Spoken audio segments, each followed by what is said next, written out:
Our speaker today is a special guy. So many of you in here know him because he's been at a number of places to speak.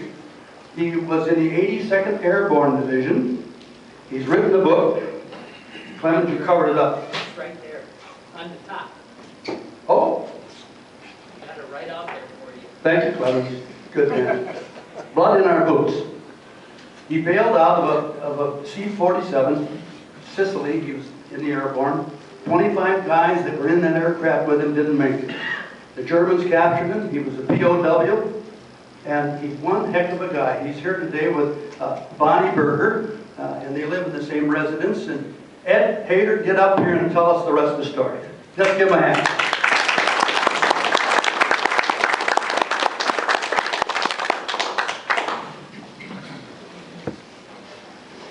Thank you.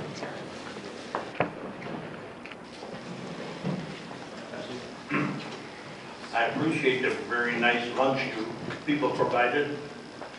And I'll just give you a little rundown on my time in the service. I'm only 21 years old. And I've spent several years in German prison camp.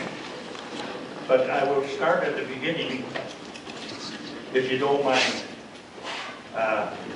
I went to Fort Snelling back in, oh God, that's a long time ago.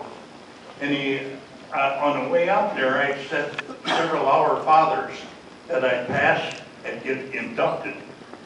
And by golly, I got out there and I finally made it. I thought, oh gee, I'm a GI now.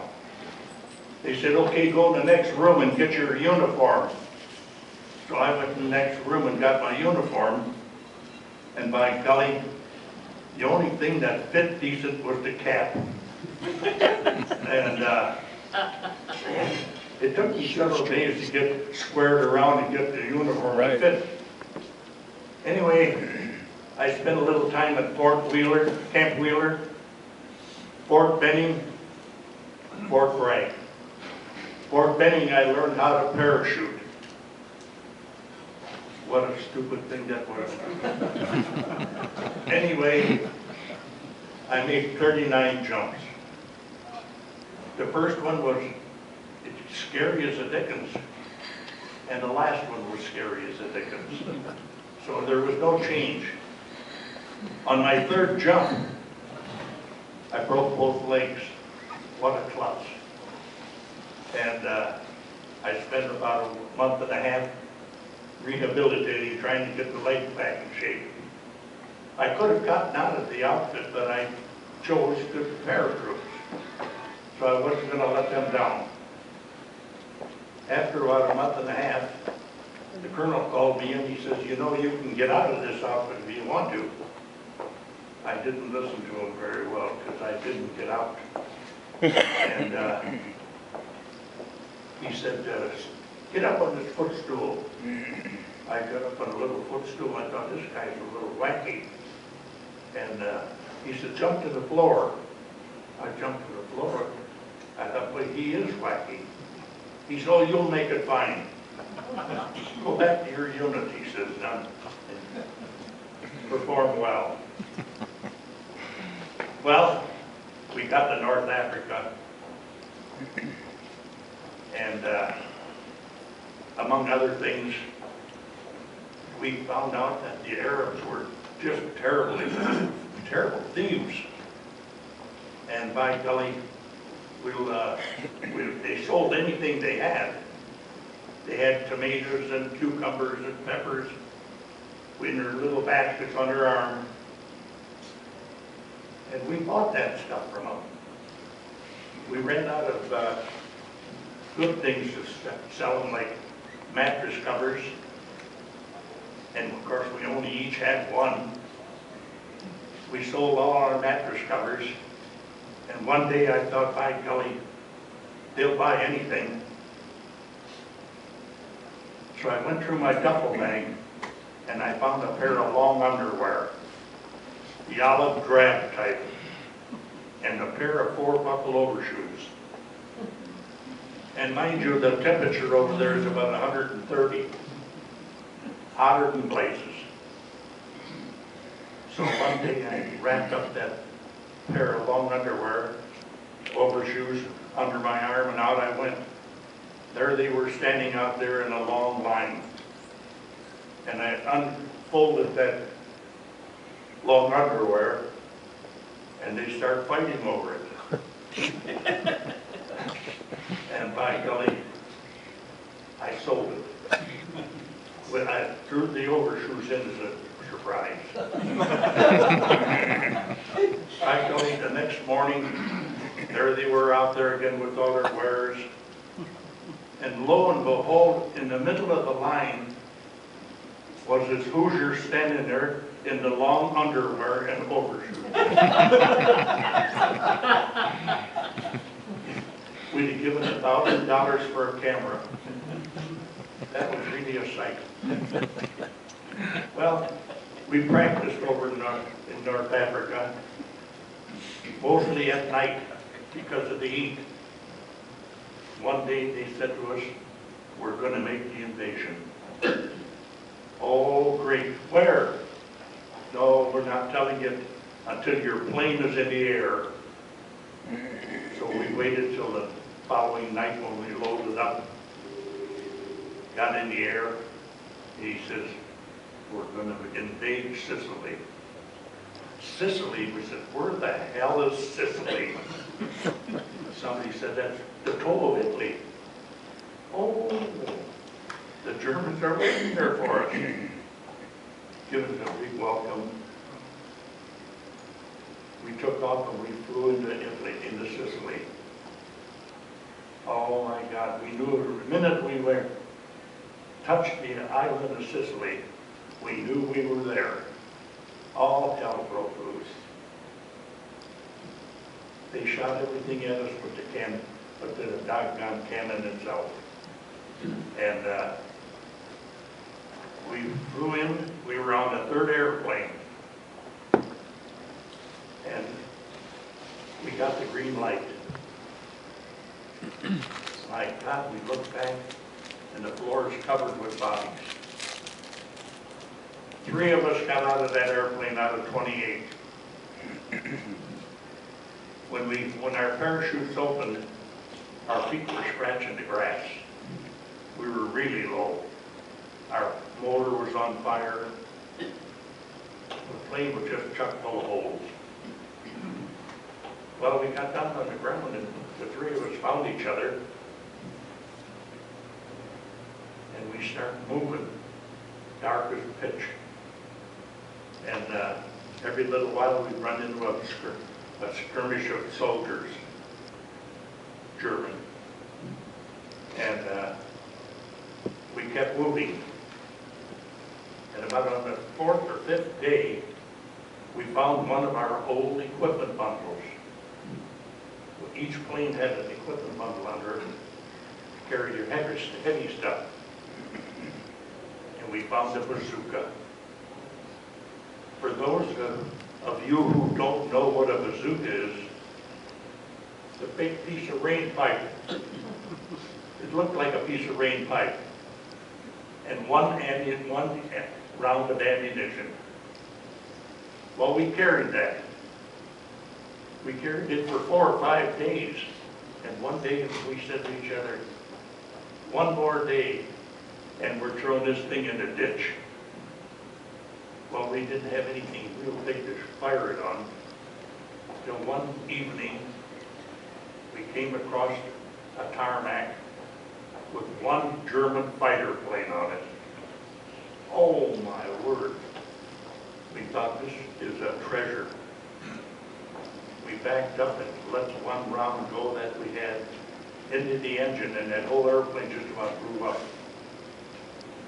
Needless to say, with that explosion, about 1,000 Germans come out of the barracks. Looking, oh, we ruined their airplane. But we didn't last long, sit around there long enough for them to catch up with us and find out what was going on. Trouble is, so we hightailed it. And after a fashion, We were supposed to be relieved after the first day and night. And our relief came up to as far as the Mediterranean. And there the Germans had gone across in their bombers, and our relief was coming in a big echelon pattern. And by God, our own Navy took off, and they shot down 23 of our airplanes, loaded with 25 jumpers in each one.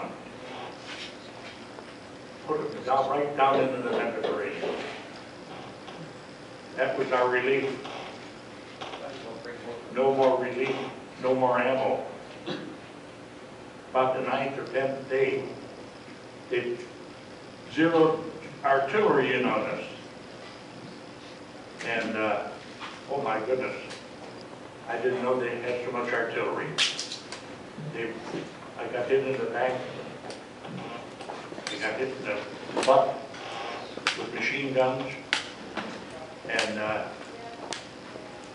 we were all out of ammo, out of everything. About 25 or 50 Germans came down the hill. We were lying in a vineyard, just lying there.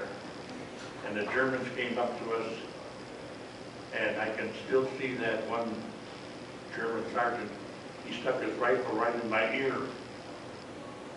Then there was a funny feeling. I was waiting for it to go off.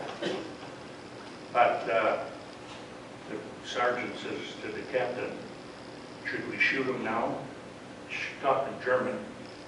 Should we shoot him now? The captain says, no, let's take him in as prisoners in the hospital. Okay. So they took us out of there, took us up to the top of the hill, and they had an ambulance sitting there. They put us in the ambulance. They took us across the Straits of Messina into Italy, up to a town called Capua.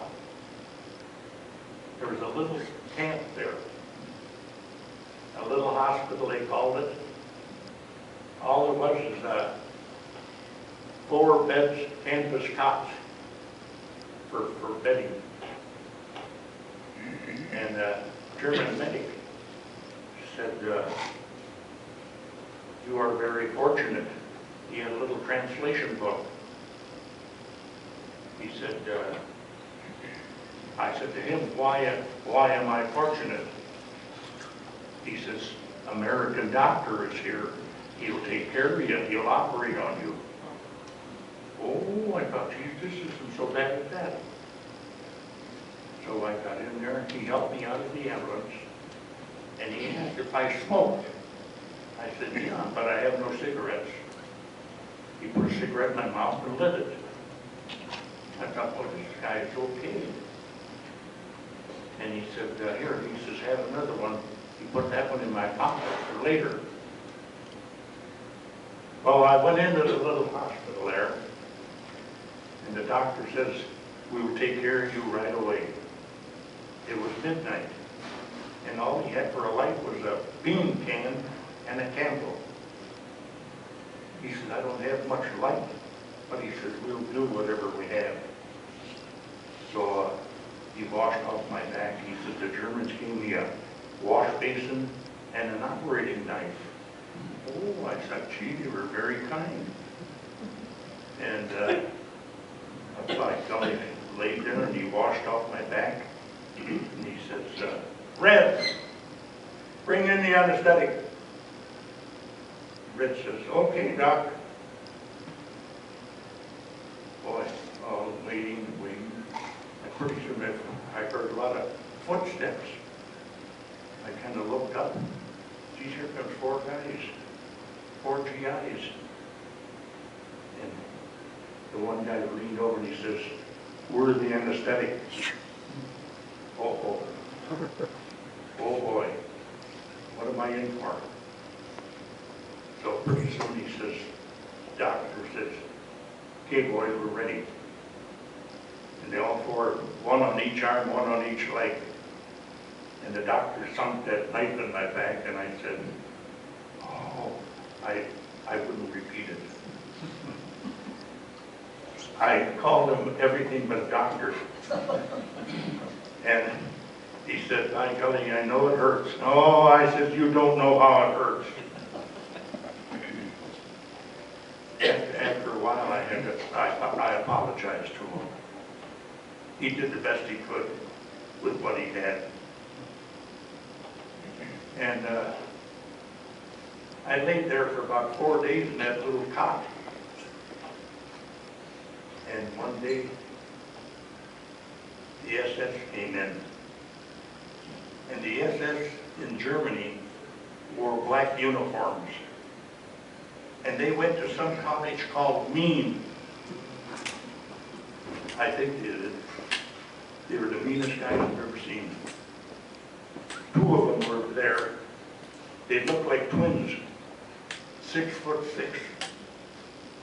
And one said to me, one sitting across the desk, and me sitting on this side of the desk.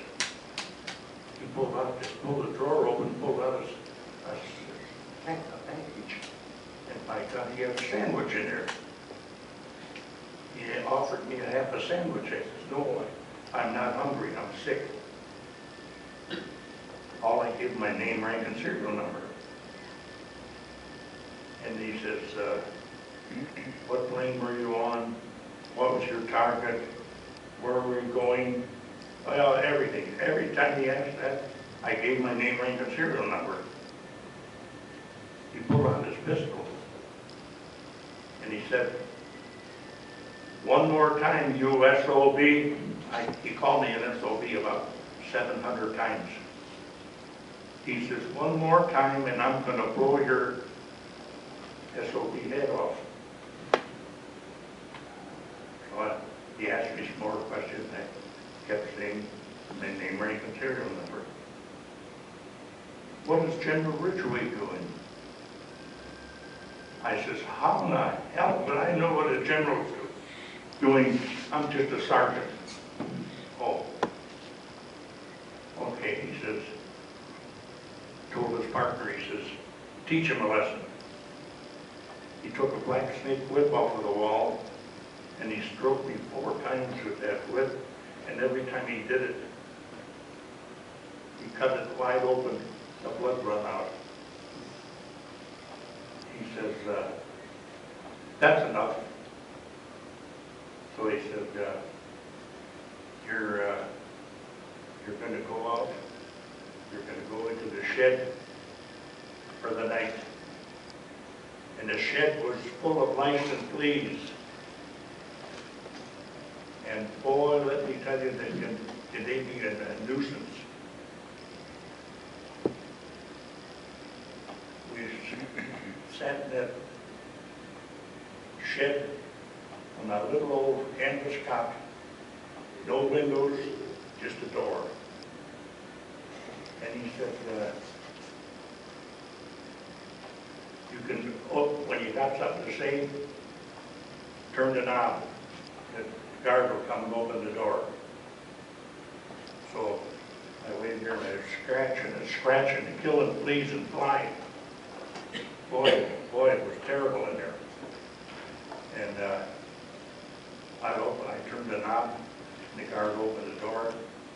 Yeah? Gotta go to the toilet. Right there, he says. I didn't have to go to the toilet. I wanted to get the hell out of that shed. Pushed me back in, shut the door. The police kept on going, fighting, scratching. And the blood started running. Opened it and I turned the knob again. The guard says, yeah, gotta go to the toilet. Right there, he says. I didn't have to go. So back in, he pushed me. Police took over again. This kept up all night. In the morning, I said to the guard, take me to the doctor. doctor. I was out of the cage then. Blood everywhere, bleeding like pigs. And the doctor says, that's enough of that. You're out of there.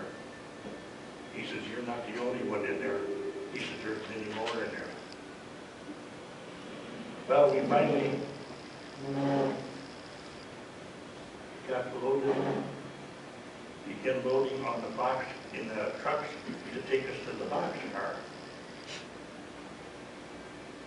We got down to the trucks, and they were all just gathering around there and starting to load real slow. And the captain said, get the men on there quicker. He said, we got to get this train moving.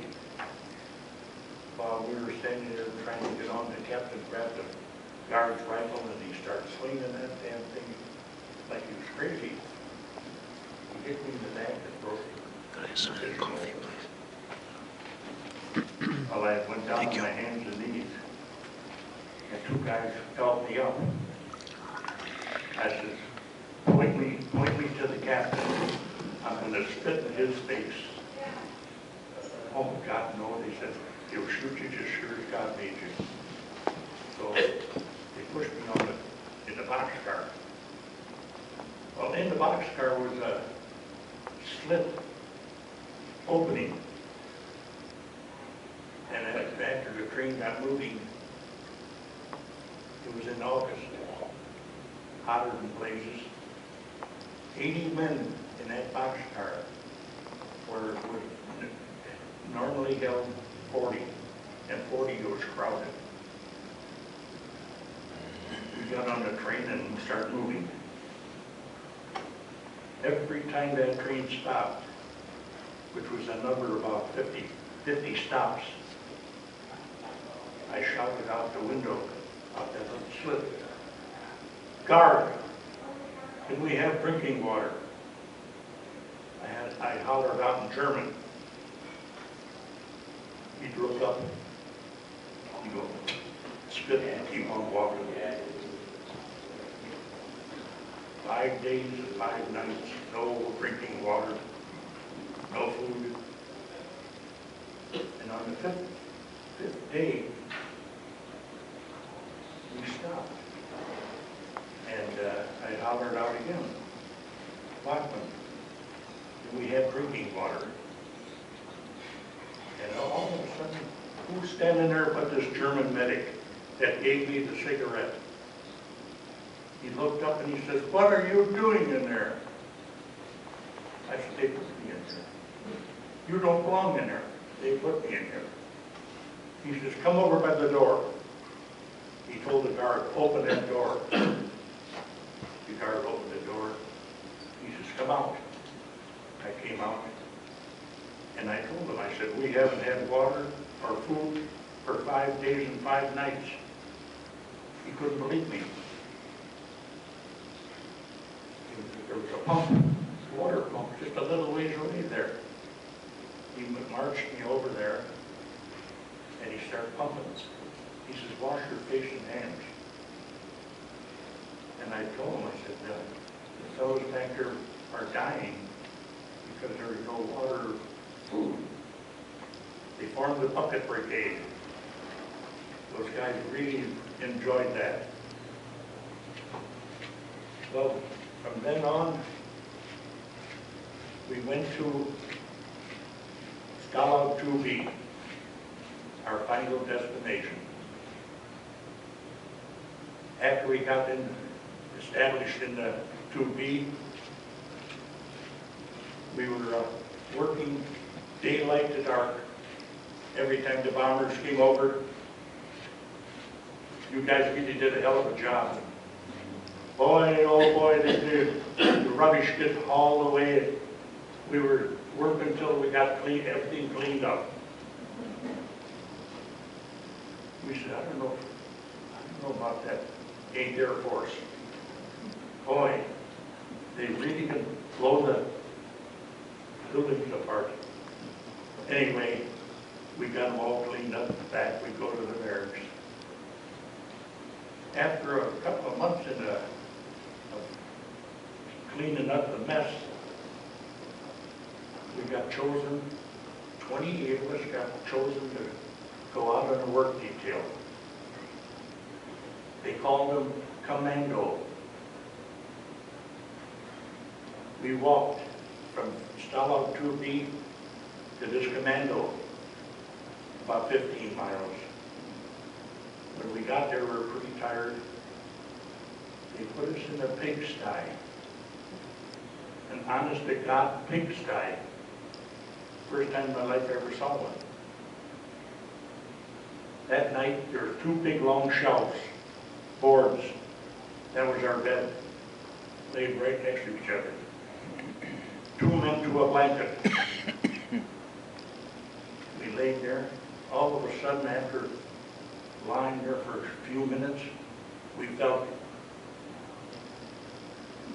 uh-oh, uh-oh, what in the world? And somebody hollered, rats. Oh my God. We must have had 500 rats in there, crawling all over everybody.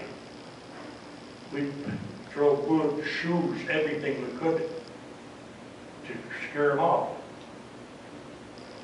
Well, we fought those buggers for about 5 nights, and finally, victory. We got rid of them. Then we got taken over by the mice. They weren't so bad, they were small. But we put up with them until we got rid of most of them. Then one day, they said, we worked from morning daylight to dark, picking potatoes. You didn't dare steal one potato.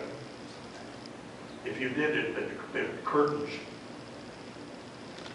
So you felt like you had a broken back. Anyway, one day, one of the guards, the head guard, come up to me and he said, incidentally, I was the interpreter because I could speak and understand German. He said to me, ask your comrades who can drive a caterpillar, which is known in German as a Kettenraupe. And I thought, ho, drive a caterpillar? Me? Oh, geez, that guard thought it was the greatest thing since a pocket on the shirt. He says, you can do, oh my goodness. He says, come, he says, Herman will take you down and show you how to, the machine, you know, how to do it. Oh, goodness, I thought, that's great. And on the way down there, I thought, you know, I'm going to get shot for lying. And by God, you know, I became the world's #1 bullshitter. To be honest about it. And I got on the way down there, I thought to myself, a caterpillar. Holy buckets, I've never been near one. So we got down there and I walked right up to that machine and I just almost laid it. Said, Herman, I said, this is different than ours in America. Why, he said, I would think so. I would think so. He said, here's how you started. Oh, I really did it right. Herman showed me how to start it and how I got up there and how to operate it. And I thought, oh my goodness sakes, I can't wait till I can operate this sucker on my own.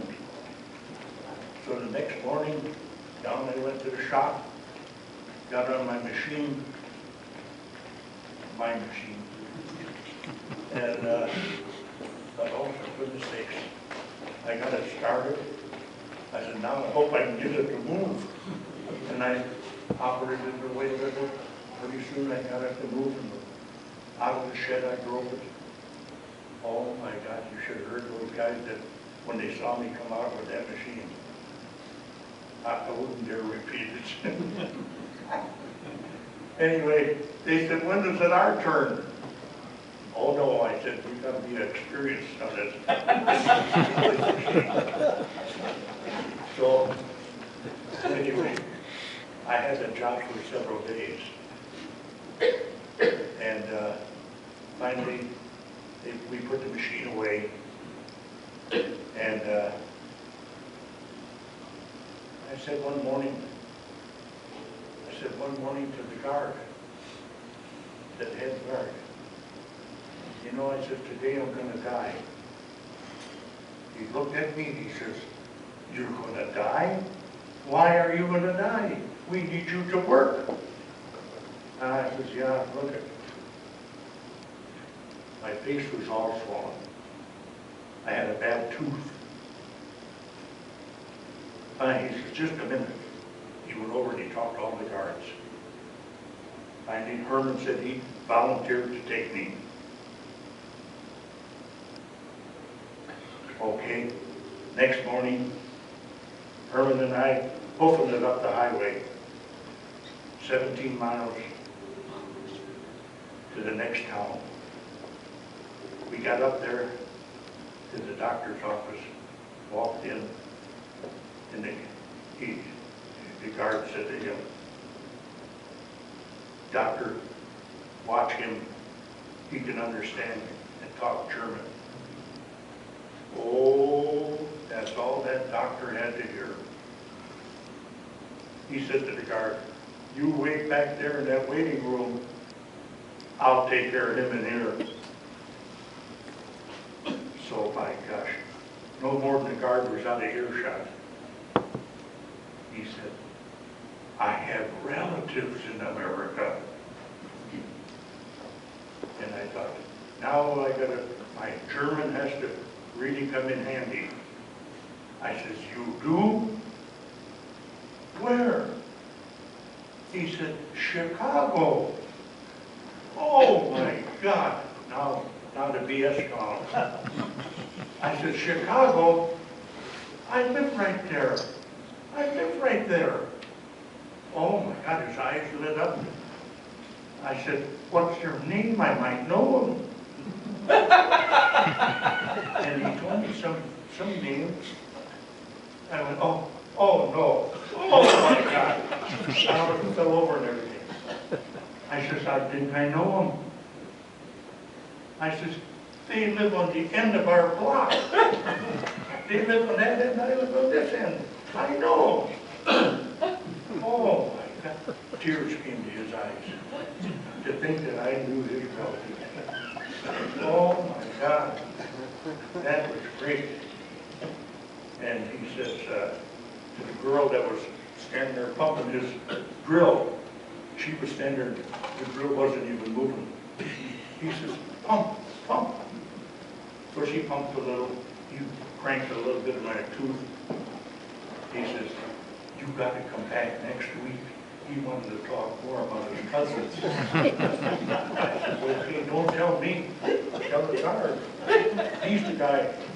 You got to tell him. So he told the guard, you've got to bring him back next week. It's very bad. So, oh, okay. The guard says, all right, I'll bring him back. I came back the next week. Talked about his cousins. I says, when I get back, if I get back, I'm going to go to Chicago, at least to my street, and see your relatives, and I'm going to tell them I saw you. Oh, he just cried. Oh my God, that was something. Anyway. I wonder if this woman knew how much bullshit he had before she Then one married. morning, about 2 o'clock, the guard opened the door, threw our pants and shoes in. He says, get dressed. He said, we're leaving. Oh my goodness. Snow on the ground, we're leaving. This is January. By golly, we got our clothes on, we got out, went outside, started walking. He says, we're going to go for a long walk. came the 1,000-mile death march. One of your fellows Earl Johnson. sat over in the Earl Johnson. Earl Johnson, Johnson's right. was on that march with me. And then a couple of years ago when I was here, he came up to me and he said, "Do you know me?" I said, "Should I know you?" He says, "We were on the death march." And he was. During our march, his shoe, the bottom of his shoe fell away from the rest of the shoe. And every step he took got snow in his foot. He thought he was on his last. He said goodbye to all the rest of them around him. He thought he was on his way out. And all of a sudden, here comes some guy from the rear ranks. He had a pair of shoes. And he said, "Where are you going with those shoes?" Well, he says, "I'm going as far as here." He says, by the looks of things, he says, "Would you like to try them on?" "Oh," he says, "would I ever like to try them on?" He sat right down in the snow, pulled off his ragged boots and put on those other shoes. Oh, he had a smile that wide. He says, "Are they ever nice?" He says, "They're a little big, but," he says, "they're nice. They're nice and warm." He says, "By the way, where are you going with those?" Well, he says, "You're going, you, if you want them." "Oh, I sure do." Well, he says, "For goodness sakes, where did you get them?" He says, "See that guy right there on the snowbank? He's dead. We don't need him anymore." Oh, he says, "I'll pray for that guy forever." Yes, their shoes were good.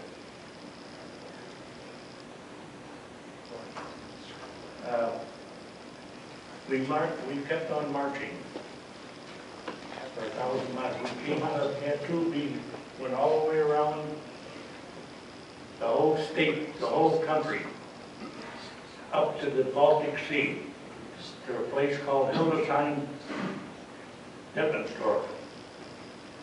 And the Russians interfered right there.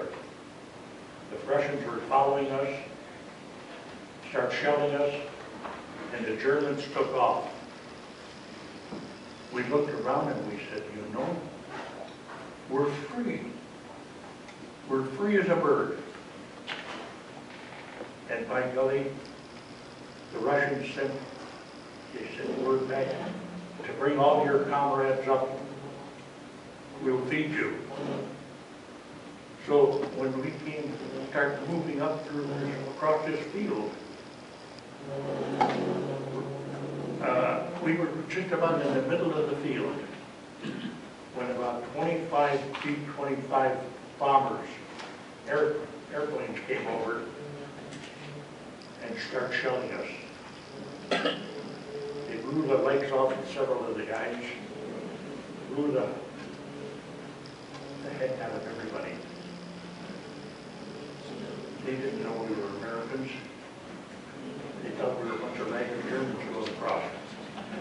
The Russians took care of them, took them back to their hospital. Took care of them wherever was wounded. And they fed us and took care of us back there. Then we made it to the American lines. And of all the units to fall into the 82nd, we said, "By God, now we are home." With that, I'll ask you fellows if you got any questions.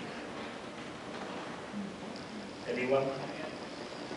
tell them about the dog that you bailed out with the dog that you bailed out? Oh, that was back in Africa. Yeah. The donkey. That was when we were practicing back in North Africa. We had a little jackass.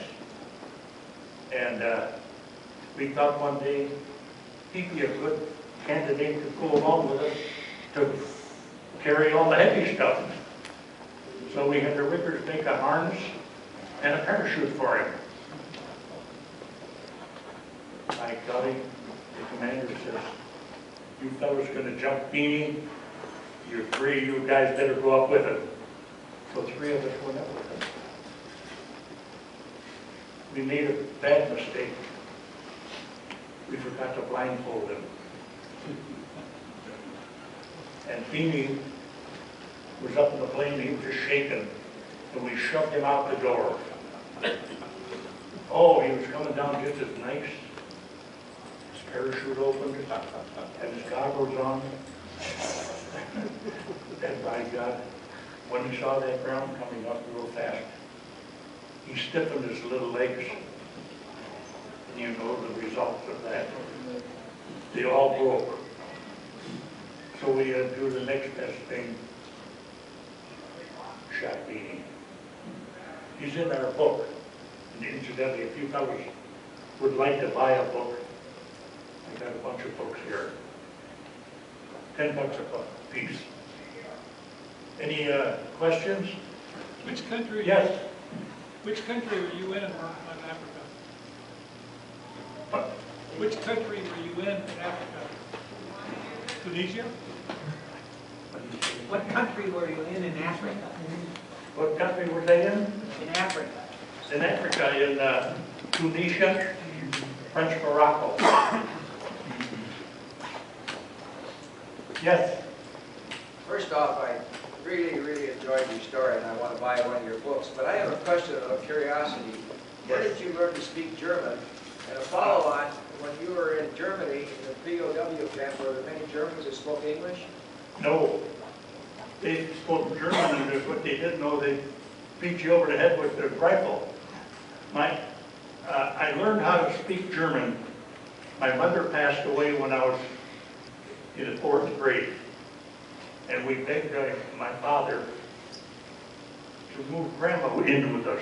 Grandma lived a little ways, four blocks away, all alone. Where? In St. Paul. So Sie sprechen gut Deutsch. Mein Großvater Oh, born in God, Deutschland. yes. Yeah. Very good. Ein bisschen Deutsch. Yeah, I played cards with my grandmother. That's how I learned German. She'd swear at me because I cheat. And oh gosh, it was really fun with Grandma. Now, my mother used to swear at me in German. Oh yeah, so did my grandma. The verfluchte Hund. Yeah. And Kommen Sie hier, mach schnell. yeah. Yeah. She said to my brother one day, he got up from the table, he was only about 5 years old. He got up from the table and he started walking away. She says, "Walter, haben Sie genug gehabt?" He says, "No, Grandma." "Did you have enough to eat?" "No, Grandma." Kept on walking. She says, "Schau mal hin. Der fragt mich, Ihr Kind, haben Sie genug gehabt?" Er sagt, "Nein." She says, I asked if he had enough to eat. He says, "No," but he kept on walking. Any questions from these folks? Where was Stalag 2? On the Baltic Sea, right next to Poland. Do you remember the town? No, there was no town real close to us. Not real close. She grew up there, she's German. Oh. I grew up in Silesia, and I know Stalag 3 was up there. Oh, yes. I knew where Stalag 3 was. It was just maybe 50 miles from us. Yes? And you said one time that when you were on the march, that they marched you past one of the concentration camps? Right. Buchenwald. There was a gas chamber And as we were all marching by the gate, you could see in there, it was numerous Polish women. And they were all stark nude. And they were marching one at a time right into the gas chamber. And the guard said to us, "That's your next stop, the gas chamber." Because they're running out of food, everything. They have nothing left. That answered? Okay. It's just been a tremendous story. We've got one question there, Yes. right back there. Yeah. Okay. My father came from Germany, and I was probably 4 or 5 years old, 44, 45, and they just wouldn't let me fly on speak my nights because of jeans either. But I do remember that he listened to Roosevelt give his fireside chats. Yeah. That's where I learned all my swear words. Well, He didn't realize that it was just for the American people, for Right. their morale. I went through St. Bernard School, grade school, 1st to the 8th grade. And the boy that lived just down the alley from me, his name was Gunther Stripes. And he went through St. Bernard School with me, 1 through 8th grade. And one day in 1939, his father got a letter. "Mr. Stripes, return home to your homeland immediately. Adolf Hitler." And we knew nothing of this. And all of a sudden, Gunther came and told us, he says, "We got to move back to Germany." He said, and we got to go immediately. The end of that week, they were on their way.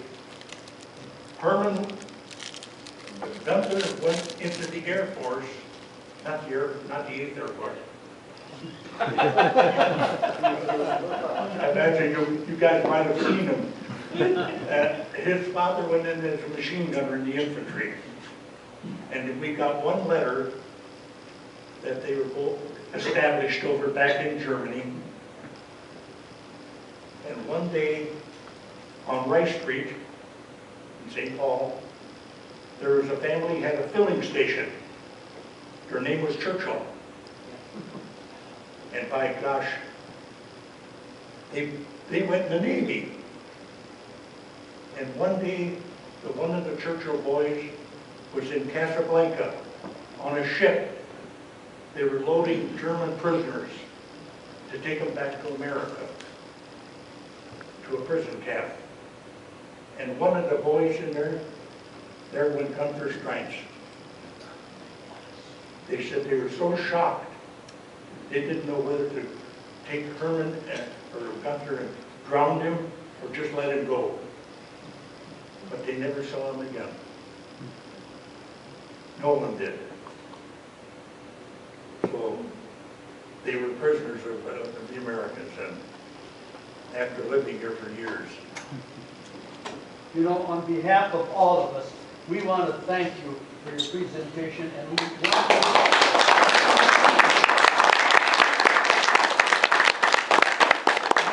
maybe you can join the comedy routine with Clemens and I. Yeah. Thank you very much.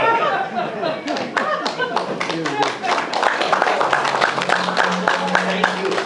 Here's another POW. And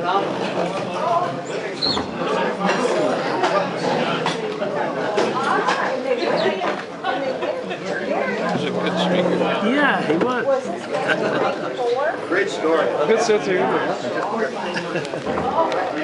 Take this home with you, and then when you bring it back, give it to this good-looking guy next to you and let him read it. You might find there's quite a bit in there to read. But, Thank you, I'll do that. Okay. Thank you. I bet you got him, haven't you? Yeah. Oh, yeah. Phenomenal, huh? Excellent.